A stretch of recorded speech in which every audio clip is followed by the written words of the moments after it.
Do you want the iGame Kudan, only for top 1% of gamer, the Vulcan for ultimate performance, or iGame Neptune, special glory of iGame Bury? We're working with Colorful's card today, a 1070 Ti. Colorful's trying to get into the Western market. I'm sure that wasn't obvious.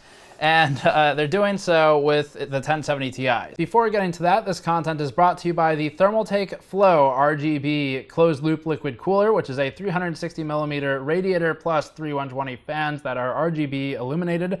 The Thermaltake rain fans at that. This is a 4.5 gen Azetek pump, which is one of the faster pumps. You can learn more at the link in the description below. So Colorful hasn't really worked with US media too much in the past. They sent us this card, which has had its name changed a few times. This is the 1070 Ti Vulcan X, I think is the current name. The reason the name has changed is because of the NVIDIA lockdown on the clock. So any of the vendors who had things like overclocked or OC or turbo or things like that in their product names, for the most part, has had to change them because they're not able to actually overclock the products. They're shipping them all base clock, though you should be able to overclock them on your own, but we'll look at that in the review. So this is Colorful's iGame Vulcan X, which I think falls under the Vulcan family for ultimate performance, not to be confused with Neptune for special glory of iGame Bury. And although the box does make mentions of things like Chanel and Ferrari and Rolls-Royce, I'm not really sure why, so we're just going to take the thing apart and see what it looks like underneath. So that makes more sense to me. So here's the card. This is the Vulcan X, as stated. It's a 3-fan card. It has a shroud that basically covers the middle fan. We'll look into that. And then we're going to look at the heatsink in a moment once we tear it apart. For the top, interestingly, there's an LCD up there. So that display is something we'll be looking at in the review as well. It's supposed to, I'm waiting on drivers, so I don't have any actual information or performance data today, but that's going to be in there for looking at, I don't know, maybe it's a thermal display or something like that, or customizable display. They have an LED over here that says iGame, obviously, and then the back plate along with the rest of the cooler. This is, I think, a 2.5 or a 3-slot card. It's pretty fat. There's your 2 slots, and there's your at least half more, maybe 3. So a pretty big card, but let's start with taking it apart. I think for this one, it looks fairly simple. I haven't dismantled it yet, but it looks like, well, you know what? Let's just start with the obvious, with the heatsink screws, and then I'll check these smaller ones and see if we need to remove them in a moment.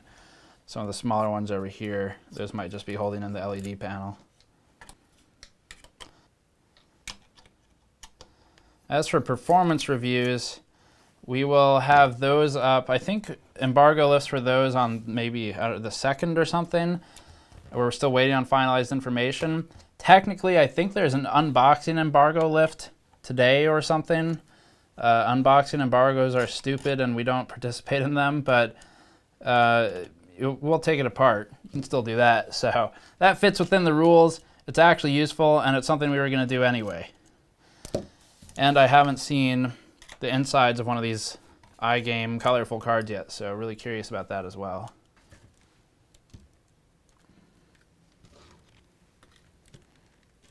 Cable number 1. 2 more down here, so it looks like each fan has its own cable as opposed to a single cable. There's your base plate, not much going on there. Definitely no surface area aside from the literal surface of it. Pretty small die compared to what we've been looking at with Vega lately. So where do we start with this one? Let's start with the cables. This cable going up here is for the LCD. You can see it plugs into the LCD PCB up here with a controller. That PCB has a ribbon cable connected from it going to the display. I'm not sure if I'm going to dismantle that right now. I don't know that I really want to fight with the ribbon cable, but that's what's up there. Down here, we have what look like 2 fan cables. Wow, that's pretty elaborate actually. So the cables are coming in down here, and they've got them pinned against the wall of the shroud, going down this way, and then you can see one of them comes out over here. So one terminates in the center. The other one is hooked up to extension cables, and those are pinned over here. And those circle around to a tiny PCB in there. See if I can point it out. Goes to some LEDs. It's down there where the screwdriver is. So that's for RGB. Other one is for the fan, so they are actually all hooked up to one header. Some spacers here.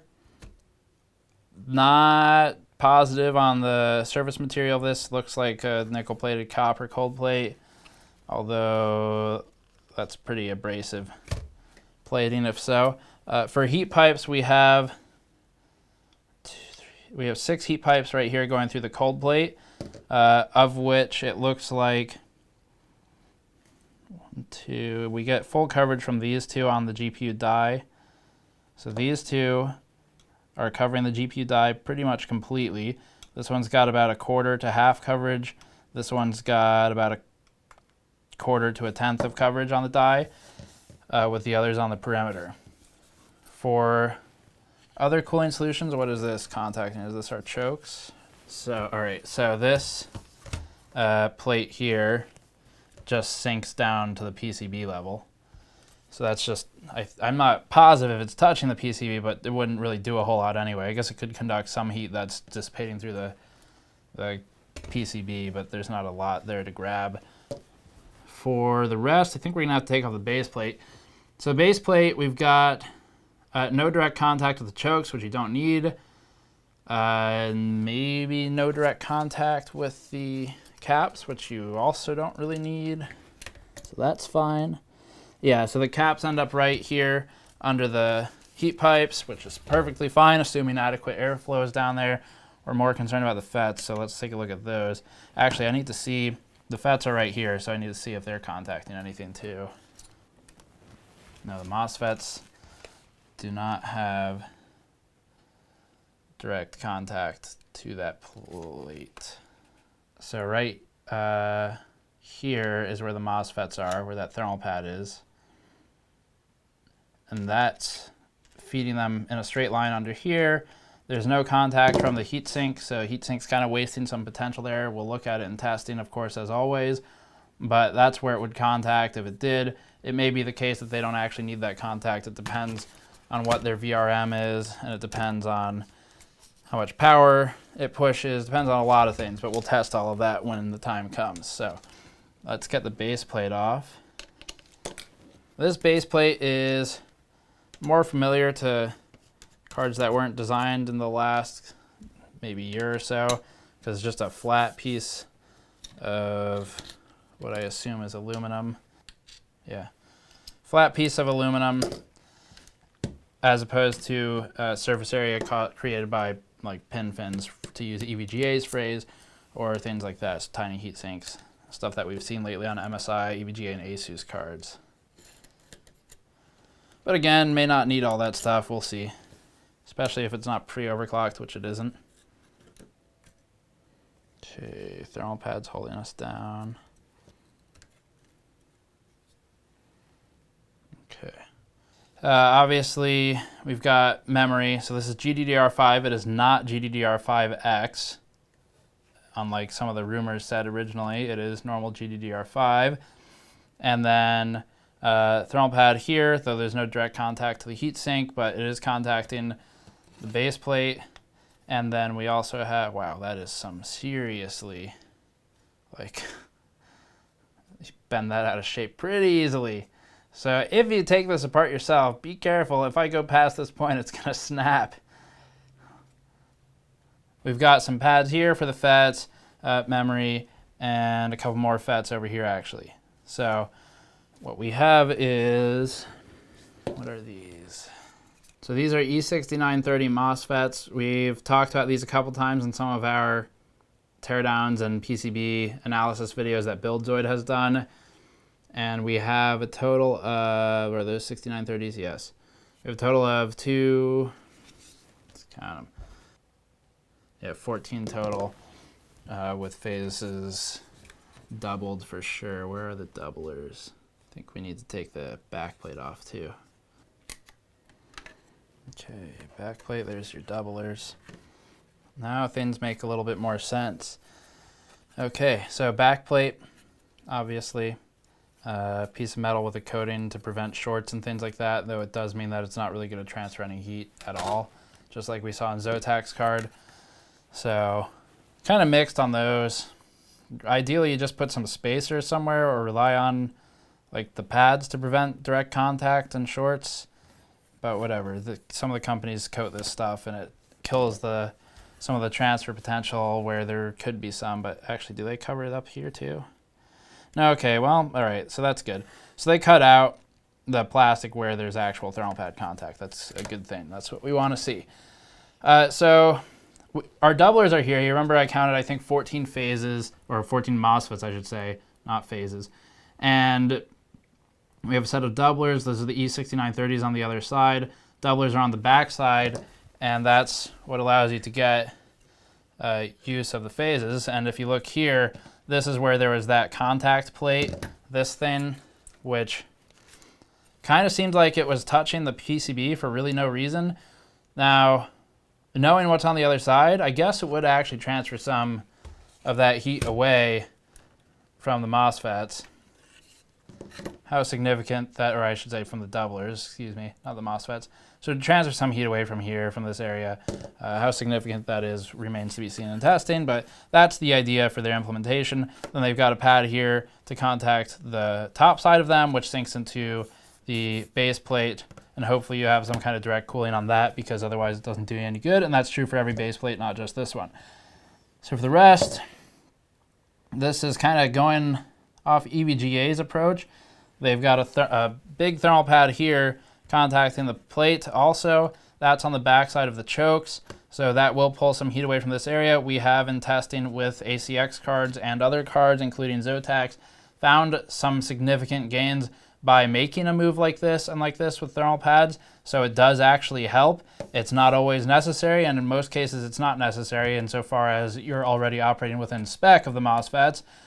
They can take quite a lot of heat. However, it doesn't hurt to get the things cooler, especially if it's as easy as a thermal pad. So they've done well there too, and we will again see in testing how that holds up. But that's most of the card. I think 2 8-pins if I didn't mention that. What is this thing? LEDs. This is LEDs. And then what's this thing over here? Okay, so this is kind of interesting. So you see the plug over here, little jumper, hooked up to a button actually on the back. So here's a button which I think says like turbo and normal or something. I can't see it from here, but I'm guessing that's for fan speeds. So kind of curious to see how that impacts the fan profiles. But if you're into shunt shorting, those are over here, 3 of them right here. I'm not going to tell you how to short the shunts. I don't know what the best way to do it is with this card because I haven't tried, but let's look at the GPU. A GP104-300A1.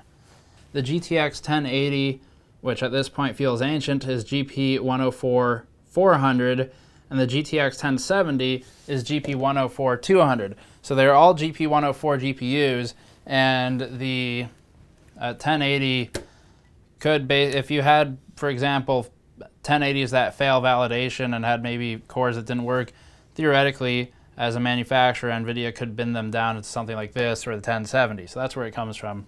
Yeah, that's the iGame Vulcan X Gamer Customization Ultimate Performance Edition, not to be confused with the Neptune or Kudan or whatever the other names are. We'll be looking at this pretty soon. We are still under performance embargo, as stated. We don't do unboxings, but hopefully this gave you some actual content to look at rather than a bunch of marketing fluff that was put under a special separate embargo, because that's a thing that the industry does now. So as always, thank you for watching. You can help out directly on patreon.com/gamersnexus and store.gamersnexus.net if you'd like to buy a shirt like this one. Subscribe for more so that you can catch the 1070 Ti review. I'll see you all next time.